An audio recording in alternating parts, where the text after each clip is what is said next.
നന്ദിയുണ്ട്. ഇന്നോളം എത്തിയ ഞങ്ങളുടെ ഈ സുവർണയാത്രയിൽ നിങ്ങളുടെ ഓരോ ആഘോഷങ്ങൾക്കുമൊപ്പം ഞങ്ങളെയും ചേർത്ത് നിർത്തിയതിന്.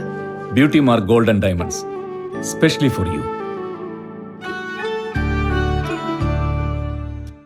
നമസ്കാരം, വള്ളുവനാട് ന്യൂസിലേക്ക് സ്വാഗതം. മലബാർ ദേവസ്വം ബോർഡിന്റെ ഉത്തരവിനെതിരെ ഹൈക്കോടതിയുടെ സ്റ്റേ. അങ്ങാടിപ്പുറം തളി ക്ഷേത്ര ഭരണസമിതിയിൽ പാരമ്പര്യേതര ട്രസ്റ്റിമാരെ നിയമിക്കുന്നതിനുള്ള മലബാർ ദേവസ്വം ബോർഡിന്റെ ഉത്തരവിനെയാണ് ഹൈക്കോടതി സ്റ്റേ ചെയ്തത്. ഉത്തരവിനെതിരെ കേരള ക്ഷേത്ര സംരക്ഷണ സമിതി നൽകിയ ഹർജിയിലാണ് സ്റ്റേ. അങ്ങാടിപ്പുറം തളി ക്ഷേത്ര ഭരണസമിതിയിൽ പാരമ്പര്യേതര ട്രസ്റ്റിമാരെ നിയമിക്കുന്നതിനുള്ള മലബാർ ദേവസ്വം ബോർഡിന്റെ ഉത്തരവാണ് ഹൈക്കോടതി സ്റ്റേ ചെയ്തത്.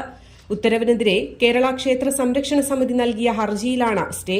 ചരിത്രപ്രസിദ്ധമായ അങ്ങാടിപ്പുറം തളി ശിവക്ഷേത്ര പുനരുദ്ധാരണത്തിനായി കേളപ്പജി ആരംഭിച്ച മലബാർ ക്ഷേത്ര സംരക്ഷണ സമിതിയാണ് പിന്നീട് കേരള ക്ഷേത്ര സംരക്ഷണ സമിതിയായത്. വർഷങ്ങൾക്ക് മുൻപ് തന്നെ സമിതിയിൽ നിന്ന് ക്ഷേത്രഭരണം പിടിച്ചെടുക്കുവാൻ സർക്കാർ ശ്രമങ്ങൾ തുടങ്ങിയിരുന്നു. 2007 സർക്കാർ നോമിനി എന്ന പേരിൽ രാഷ്ട്രീയക്കാരെ നിയമിക്കുന്നതിനുള്ള നീക്കം നടന്നപ്പോൾ അതിനെ സമിതി കോടതിയിൽ ചോദ്യം ചെയ്തിരുന്നു. ദേവസ്വം ഏരിയ കമ്മിറ്റിക്ക് ഭരണസമിതിയിൽ സർക്കാർ നോമിനികളെ നിയമപരമായി നിയമിക്കാമെന്ന സുപ്രീം കോടതി വിധിയുടെ അടിസ്ഥാനത്തിലാണ് പാരമ്പര്യേതര ട്രസ്റ്റിമാരെ നിയമിച്ചുകൊണ്ട് ദേവസ്വം ബോർഡ് ഉത്തരവിറക്കിയത്. എന്നാൽ നിയമമനുസരിച്ച് നിലവിലുള്ള ട്രസ്റ്റിമാരെ മുഴുവൻ കാര്യകാരണ സഹിതം ബോധ്യപ്പെടുത്തുവാൻ സാധിച്ചാൽ മാത്രമേ പാരമ്പര്യേതര ട്രസ്റ്റിമാരെ നിയമിക്കുവാൻ സാധിക്കുകയുള്ളൂ. അങ്ങനെ ബോധ്യപ്പെടുത്തുവാൻ ദേവസ്വം ബോർഡിന് സാധിക്കാത്ത സാഹചര്യത്തിലാണ് ദേവസ്വം ഉത്തരവ് ഹൈക്കോടതി സ്റ്റേ ചെയ്തത്.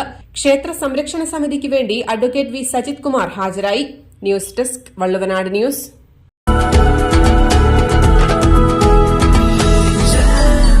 Jam June Hypermarket, exceeding expectations.